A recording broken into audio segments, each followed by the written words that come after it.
नमस्कार दोस्तों, स्वागत है आपका हमारे YouTube चैनल पर। आज मैं लेकर आई हूँ शिव महापुराण के 27वें अध्याय का दूसरा भाग। दधीची ने कहा, मुख्य देवताओं से महर्षियों, आप सब लोग प्रसन्नता पूर्वक मेरी बात सुने। इस यज्ञ में महोत्सव में भगवान शंकर नहीं आए हैं। इसका क्या कारण है? यद्यपि ये देवेश्वर, बड़े बड़े मुनि और लोकपाल यहाँ पधारे हैं, तथापि उन महात्मा पिनाकपणि शंकर के बिना यह यज्ञ अधिक शोभा नहीं पा रहा। बड़े बड़े विद्वान कहते हैं कि मंगलमय भगवान शिव की कृपा दृष्टि से ही समस्त मंगल कार्य संपन्न होते हैं। जिनका ऐसा प्रभाव है वे पुराण पुरुष वृषभध्वज परमेश्वर श्री नीलकंठ यहाँ क्यों नहीं दिखाई दे रहे? दक्ष, जिनकी संपर्क में आने पर अथवा उनके स्वीकार कर लेने पर अमंगल भी नहीं मंगल हो जाता है, जिनके 15 नेत्रों से देखे जाने पर बड़े बड़े नगर तत्काल मंगलमय हो जाते हैं, उनका इस यज्ञ में पदार्पण होना अत्यंत आवश्यक है। इसलिए तुम्हें स्वयं ही परमेश्वर शिव को यहाँ शीघ्र बुलाना चाहिए, अथवा ब्राह्मण प्रभावशाली भगवान विष्णु, देवराज इंद्र, लोक पालनगणों, परमाणुओं और सिद्धों को सहायता से स्वरता प्रयत्न करके इस समय यज्ञ की पूर्ति के लिए तुम्हें भगवान शंकर को यहाँ ले आना चाहिए। आप सब लोग उस स्थान पर जाएं जहाँ महेश्वर विराजमान है।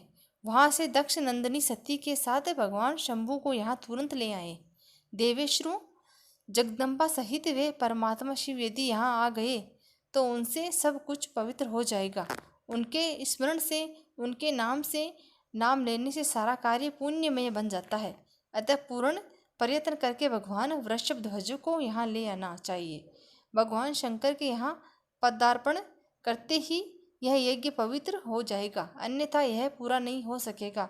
यह मैं सत्य कहता हूँ। दधीची का यह वचन सुनकर बुद्धि वाले मूढ़ दक्ष ने हंसते हुए से रोष पूर्वक कहा, विष्णु, भगवान विष्णु संपूर्ण देवताओं के मूल हैं, जिनमें सनातन धर्म प्रतिष्ठित है। जब इनको मैंने सादर बुला लिया है, तब इस यज्ञ कर्म में क्या कमी हो सकती है, जिनमें वेद, यज्ञ और नाना प्रकार के समस्त कर्म प्रतिष्ठित हैं। वे भगवान विष्णु तो यहाँ आ ही गए हैं। इनके सिवा सत्य लोक से लोक पितामह ब्रह्मा, वेदों, उपनिषदों और देवगणों के साथ स्वयं देवराज इंद्र भी शुभागमन हुआ है, तथा आप जैसे निष्पाप महर्षि भी यहाँ आ गए हैं। जो महर्षि यज्ञ में सम्मिलित होने के योग्य, शांत और सुपात्र है, वेद और वेदार्थ के तत्वों को जानने वाले हैं और दृढ़तापूर्वक व्रत का पालन करते हैं, वे सब और स्वयं आप भी जब यहाँ पदार्पण कर चुके हैं, तब हमें यहाँ रुद्र से क्या प्रयोजन है?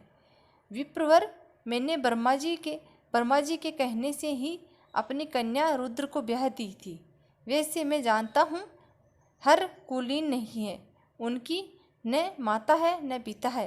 वे भूतों, प्रेतों और पिशाचों के स्वामी हैं, अकेले रहते हैं। उनका अतिक्रमण करना दूसरों के लिए अत्यंत कठिन है। वे आत्मप्रशंसक, मूढ़, जड़, मौनी और ईर्ष्यालु है। इस यज्ञ में कर्म में बुलाए जानने योग्य नहीं है, इसलिए मैंने उनको यहाँ नहीं बुलाया है।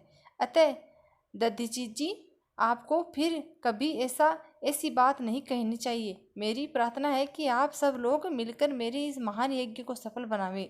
दक्ष की यह बात सुनकर दधीची ने समस्त देवताओं और मुनियों को सुनाते हुए यह सारंभिक बात कही।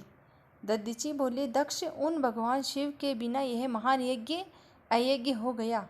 अब यह यज्ञ कहलाने योग्य ही नहीं रह गया। विशेषतः इस यज्ञ में तुम्हारा विनाश हो जाएगा। ऐसा कहकर दधीची दक्ष की यज्ञशाला से अकेले ही निकल पड़े और तुरंत अपने आश्रम को चल दिए। तदंतर जो मुख्य शिव भक्त तथा शिव के मत का अनुसरण करने वाले थे, वे भी दक्ष को वैसा ही शाप देकर तुरंत वहाँ से निकल गए और अपने आश्रमों को चले गए।